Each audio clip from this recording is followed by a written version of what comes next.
We all know the dangers of sexting, where teenagers text provocative photos of themselves. A picture of two Pennsylvania teens in their bras ended up on a classmate's cell phone. Now, 15-year-old Marissa Miller and her friend face child pornography charges, but they're suing to stop the charges from being filed. Joining us from Pittston, Pennsylvania for an exclusive interview is Wyoming County District Attorney George Skumanick, Jr. And with me here in Los Angeles is CBS News legal analyst Lisa Bloom. Good morning to you both. Good morning. Mr. Skumanick, let me begin. Good morning. Let me begin with you, Mr. Skumanick, because at the center of this case is high school student Marissa Miller. What exactly did she do wrong? Well, frankly, that's not the issue before the federal court. The issue before the federal court is whether or not the federal court has the right to interfere with the separation of powers of my office and any district attorney across the country from deciding when to file criminal charges. We could have taken the easy way out here and simply filed charges against these children, and we wouldn't have been here. And what but we offered them a way out, a way to avoid charges.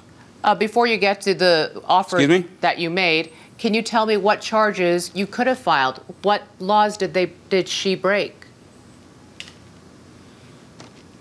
Well, we could have filed charges of either sexual abuse of children in Pennsylvania, criminal use of a communications facility, or open lewdness, and there were other possible charges also.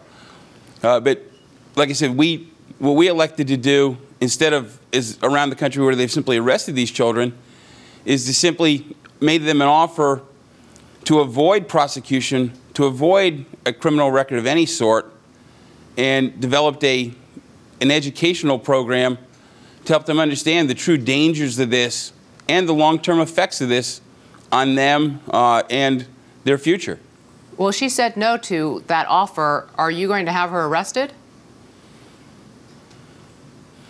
Well, actually, they never did say no. They filed this lawsuit before they said no.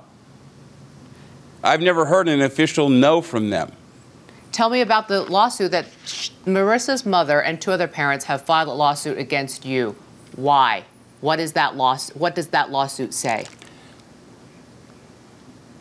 Basically, what they're seeking is a federal judge to say whether or not I can file criminal charges against them. So frankly, what they're asking the federal court to allow is to allow you to go out, commit a crime, run to the federal courthouse before you can be arrested, and file papers saying, please don't allow them to arrest me. It's going to violate my civil rights. When that's not how the system can possibly work. To allow this type of action would allow anyone to plan a crime, commit it, run to the federal courthouse, and then file paperwork saying my rights are being violated, don't let them arrest me. Mr. Skumanick, doesn't and then avoid arrest for years. Yeah, does this seem like a case of kids just being kids and not realizing they were committing a crime when they did whatever it is they did? Well, as you well know, ignorance of the law is not a defense, and that's why we took the stance we did and not immediately arrest them. That's why we tried to offer this program to avoid that.